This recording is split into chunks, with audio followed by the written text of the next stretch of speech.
format d'une feuille, c'est le quotient entre la longueur du grand côté et la longueur du petit côté. Donc ça va être le format, c'est L sur L. Le format des feuilles A4 est choisi pour que quand on plie en deux, le format ne change pas. Donc je vais prendre un exemple. Hop. Si ici je prends une feuille A4, je vais la couper en deux, donc je vais toujours avoir L ici, et je vais avoir L sur 2 et L sur 2.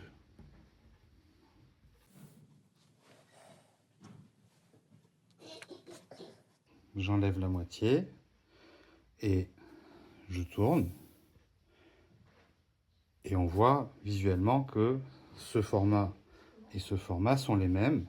À l'œil, on voit bien qu'on passe de l'un à l'autre en réduisant seulement l'échelle. Donc le format de cette petite feuille, c'est petit L sur grand L sur 2. Et celui-là, celui de départ, c'est grand L sur petit L. Et si on veut que le format soit le même, eh bien, on va se retrouver avec l'égalité suivante. Donc le format F, c'est L sur L. Et ça doit être le même format que celui qu'on a tout à l'heure. Qu'on a là-bas, c'est-à-dire celui-là. Et celui-là, on voit qu'en fait, c'est 2 fois ce truc-là, c'est-à-dire 2 fois F. Et donc ça veut dire qu'on a que le format au carré doit être égal à 2 en passant ce truc-là de ce côté-là. Donc le format d'une feuille à 4 ou à 3 ou à 2 ou que vous voulez, c'est racine de 2.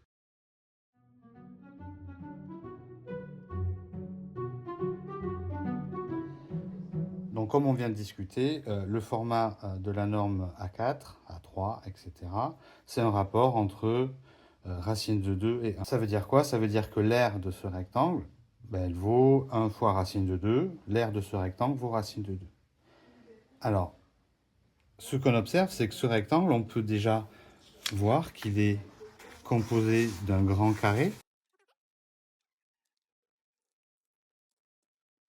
et qu'une fois qu'on a fait ce grand carré de taille 1, il nous reste un petit rectangle ici et qui lui est négligeable. Donc ça veut dire que racine de 2, c'est déjà à peu près 1. C'est 1 plus quelque chose. Alors ce quelque chose, on va essayer aussi de comprendre combien il vaut après.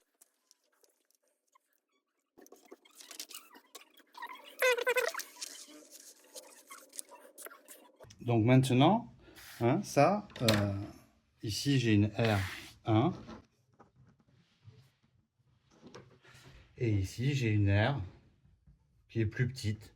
Je vais l'appeler A0 et d'après ce que j'ai raconté, elle vaut racine de 2 moins 1.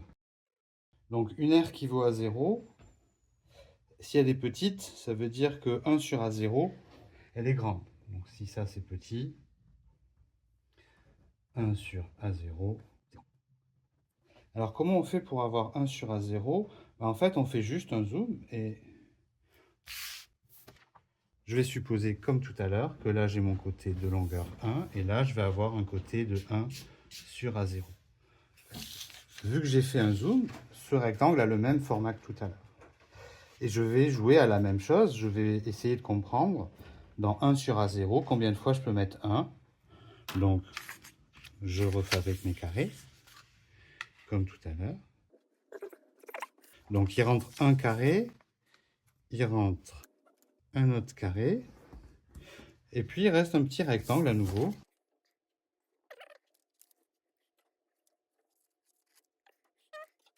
Ce qu'on voit maintenant, c'est que 1 sur A0, c'est égal à 2 plus quelque chose de petit, que je vais appeler A1, comme tout à l'heure. Et ça, c'est petit. Et on va essayer de déterminer A1, qui est là, comme tout à l'heure, combien ça vaut.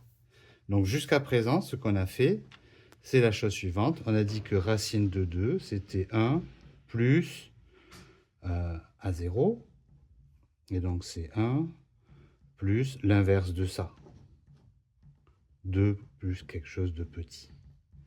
Et donc ça veut dire que c'est à peu près 1 plus 1,5, donc à peu près 1,5. Donc on obtient déjà un résultat plus précis que tout à l'heure. On refait un zoom, donc là on a 1, là on a 1 sur A1.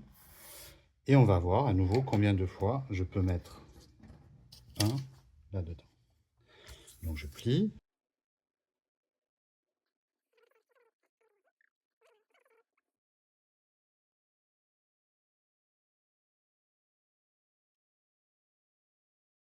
Et comme tout à l'heure, on peut faire rentrer 2 carrés et il reste un petit rectangle.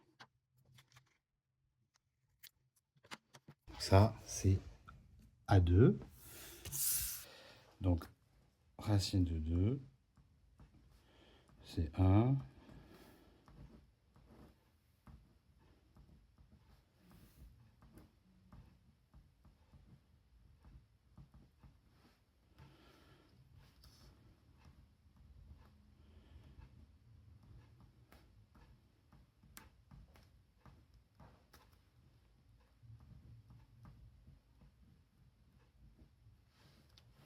C'est à peu près 1,4.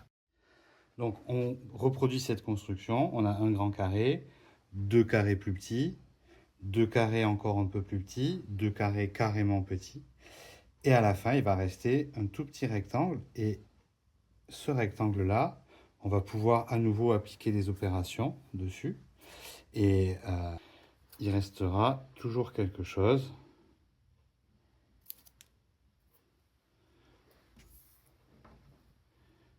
Il restera toujours quelque chose. Ah.